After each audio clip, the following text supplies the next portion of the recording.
Joe. Blackula.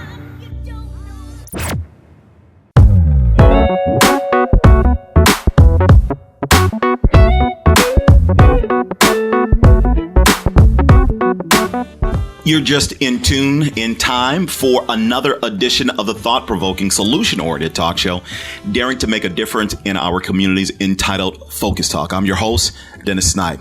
Today, I am happy and elated that I have my friend in the studio. Not to say that many of my other guests are not friends, but this young man is a very special friend, very dear to my heart, Brother Toure Muhammad.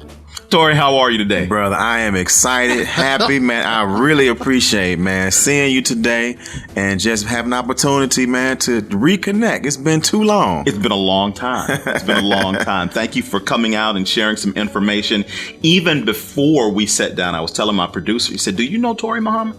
Do I know Toure Muhammad? Yeah, I know Toure Muhammad. We go back a long way. So this is a good thing. That's right. To have you in the studio. That's right. Bean Soup Times, that is your brainchild. Yes. That's something that you've been doing for a while. Yes, sir. And once upon a time, and we've talked on a personal level, that you were working a regular 9 to 5 prior to doing this. And it has now come to fruition, and you're making it happen on a really big level. Give me some more information about it. That's right. Well, you know, it is. It's been a joy. It's been now 14 years. Really? That Bean Soup Times has been in existence. And I really kind of feel like it's much younger than that. I feel like since 2009, it's actually been a full-fledged business. Before that, it was a hobby. It was something that I was working on to get to a certain point. Then circumstances came up and it became my full-time. And I was so glad that I had built a foundation that I could use to, survive. Give me a few nuggets about that process, because we talk about actuality and then we talk about concept, right? And then that little slippery slope in between, it's like the girls jump rope, when to jump in. That's right. That's right. And so how did that happen for you when you decided, okay, I'm all in? Right. Well, it was a combination.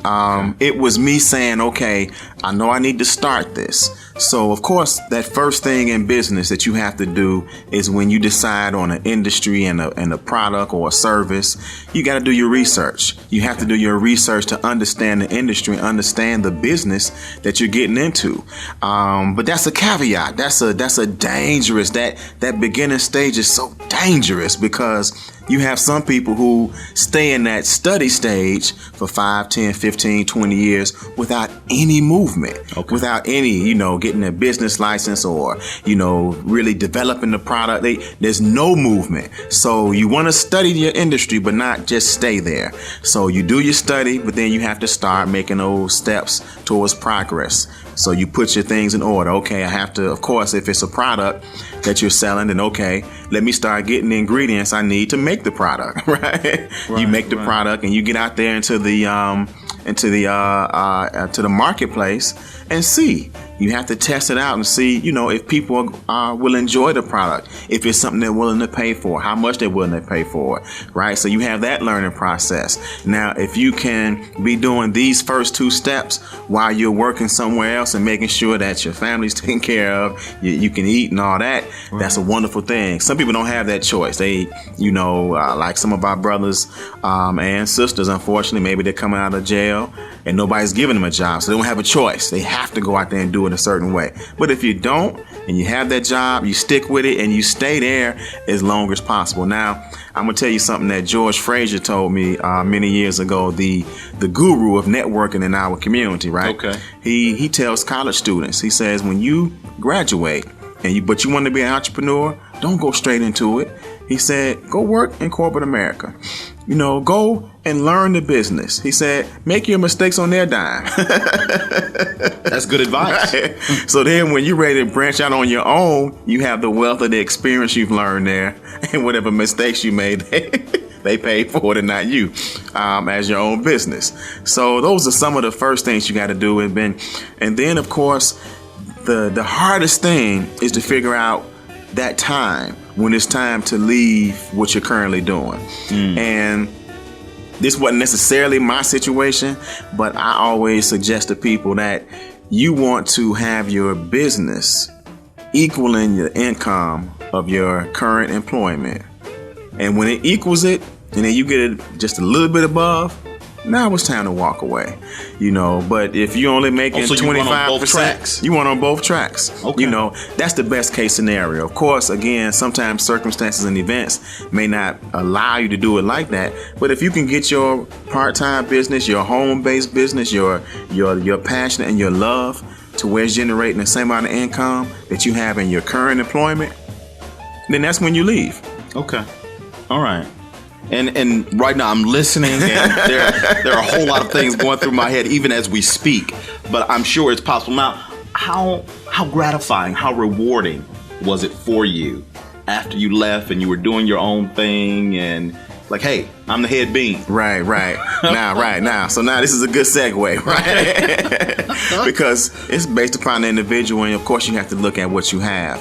So I didn't have it equaling my income. I was at that time working for a senior member of Congress here in Chicago. So I was making decent money, right? So, but I took, it was probably like 40 to 50% less what I was doing on my own than what I was doing working for him, for that member of Congress. Mm-hmm. But the challenges, and I knew I could grow it and make it bigger, but I told people around me, my family, I'm more satisfied making half, 40% less today doing my own business than I was working for somebody else. And I know that I can continue to grow this where it can go beyond what I was making there. Okay. Yeah. Now, for people who don't understand, who don't have that passion for entrepreneurism, and of course, sometimes when it's family and, all they're concerned about is what's on the table, and, it was chicken and beans and rice. Now it's just beans and rice. I don't understand anything. That changes the entire outlook of this particular situation. I understand. Yes. I understand. But you have to make certain choices, and there are sacrifices. So, Of course, the younger you can do them and the more that you have your family support and you have more room in between, it's time for you to retire. Ray Kroc, of course, he did start McDonald's at 55 years old. But a lot of us, we have to have that stability because we're growing a family. And that's true. That's real. Let's shift gears for a little bit. Okay. And give me what Bean Soup Times means to the community at this juncture. Mm-hmm. Well, I hope that it means to the community what it means to me. Okay. That's a part of the brand, right? Making sure exactly that what you think your business is what the people think. Because in this world of social media, it's not necessarily your brand. It's not what you say.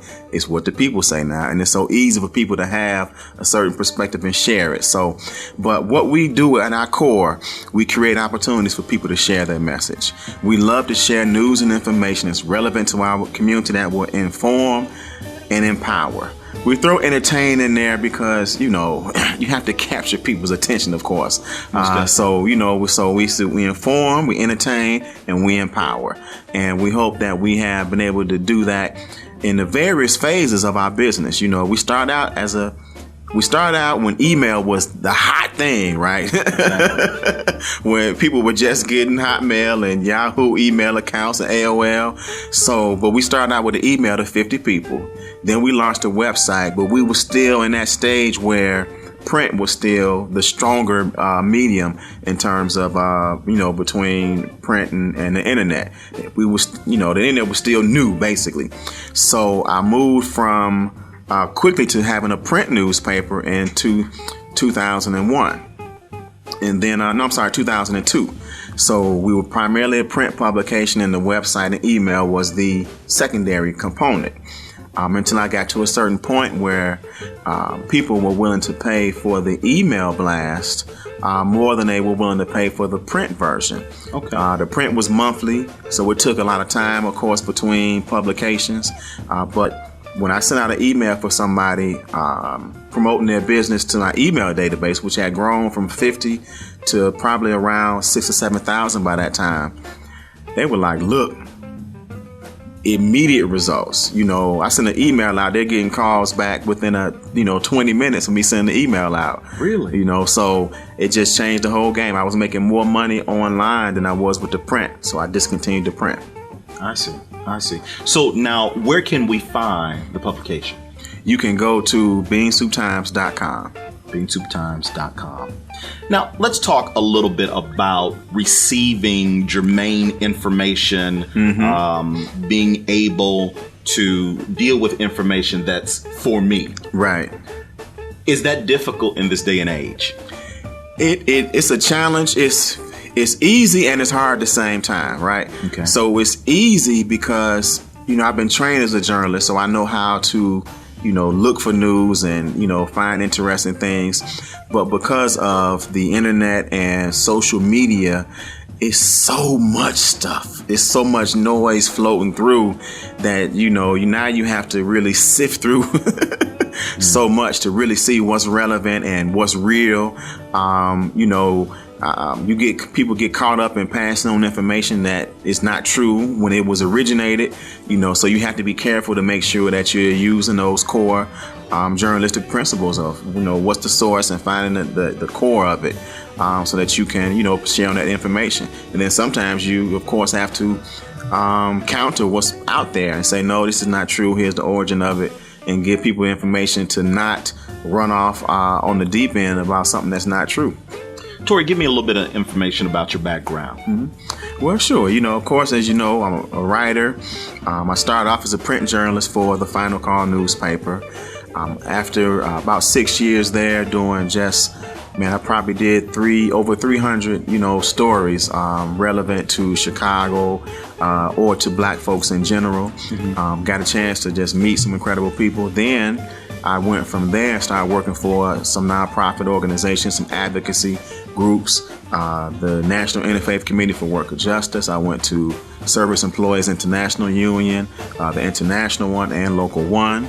And then my last full-time gig was working for Congressman Bobby Rush here in the 1st District. So, it's been a wonderful journey just really learning different aspects of communication, because that's all it's been, whether I was communications director for the advocacy groups, press secretary for Congressman Rush, you really learn about how valuable information is and how it can be used for good or bad. So now, as a journalist, you know the highs and the lows, and you know the importance of being in touch with the people that you're reporting to. Absolutely. So with that in mind, I think that the technology age has somewhat dumbed us down.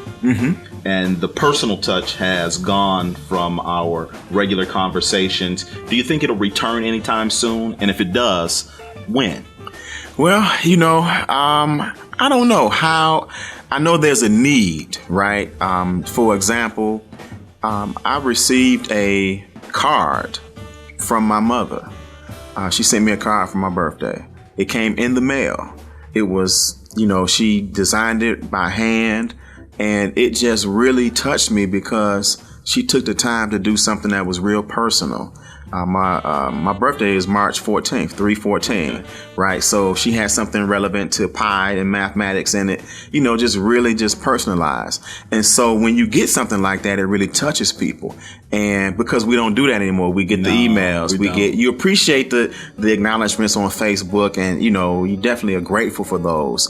But when somebody takes it that next step, it's amazing now. I get people surprised and I have a handful of my business cards, people I've met throughout the years, in my pocket right now, and I'm on a mission to call everybody. And hey, how are you doing? What's going on? And people are really surprised. Hey, man, I see you on Facebook all the time, and man, I keep up with what you're doing, but man, you called me. It's like a phone call is, that's pretty much like sending something in the mail now. People really, one time you get mail is when you order something online, That's right? True. That's true. A personalized letter. So there's something special about it that now when you do it, when you make a phone call, you send a letter, people really appreciate it. So I think that, for those who want to continue that contact, There'll be those vanguards who will use regular mail to reach out to people.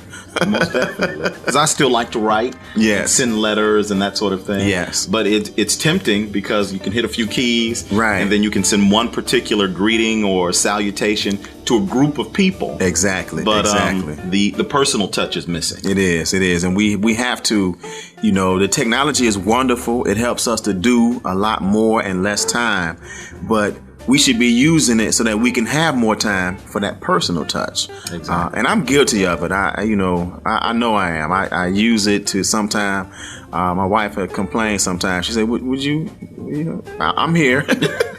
I said, no, I'm here, but I'm responding to something you said on Facebook right now. Hold on, I'll be with you in a minute.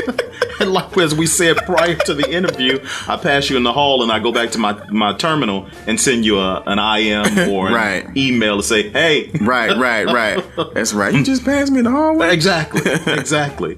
What's on the horizon for Bean Soup Times? Man, well, we are really excited. We're doing... we're putting out more news now. I'm so committed to informing and entertaining. So we launched a daily email newsletter. We were doing e-blast basically, where we would share information about, somebody's product or service. But now we want to make sure that every day we're sending out content that will help improve us. I really believe, one, that the more that we know, if we know better, we'll do better. And then I'm really on a mission to help identify and share information about Black-owned businesses that are doing great things in the community, because, man, we know there's a crisis with jobs, but when you have businesses in the community with people who love the community, they're creating jobs, and they're really some of the vanguards in our community, even if it's 1 or 2 employees. But some, 10, 20, 30, 40 employees, 100 employees, just on a small level, those are incredible people. So we should be honoring them. So I want to do a lot more of that. And we're looking to do a lot more video and audio podcasting to help. If you have it in stages, right? Your personal touch is the best of all. That's the first option that we should have with each other. Second best is video, where people can see you. Third best is audio, and then fourth is text, information. So we want to have as much of it as possible. So we'll be doing some more events, networking events and stuff like that as well. Awesome. Now, I remember quite some time ago, you participated in an on-air show that we had here talking about businesses, Black businesses in the community. And how we can improve and so on and so forth. So once that starts, please let me know. I'd love to be a part of it. Absolutely. Yeah, definitely. And we want to talk about you and the wonderful work you do here. And of course, I can't wait to enjoy some Jackrabbit banana pudding. You are too kind. Give us a where has it been? It's been too long. Not a part of my life. And you know what? I get that reaction from a lot of people. So I appreciate you, brother. Absolutely. Give us some closing words. Man, well, we talked a little bit about social media, of course. Social media and the internet is the great equalizer. If you're in business, if you want to improve your career, use it to your advantage, but don't abuse it. But take advantage of this modern technology to improve yourself, learn information, to be a better person, to get stuff that will help improve you, and stay away from all the foolishness so we can use technology for good and not for bad. Sounds good.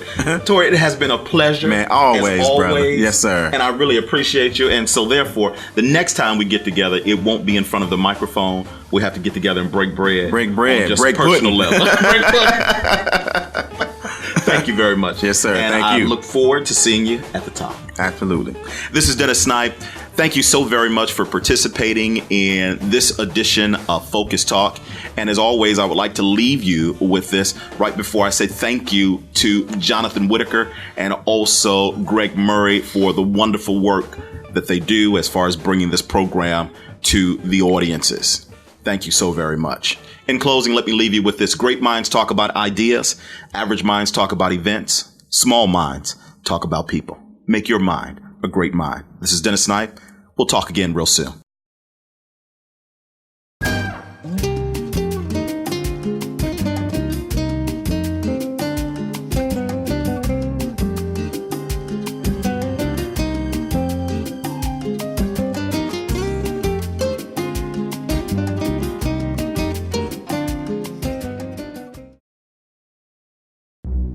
Joe. Blackula.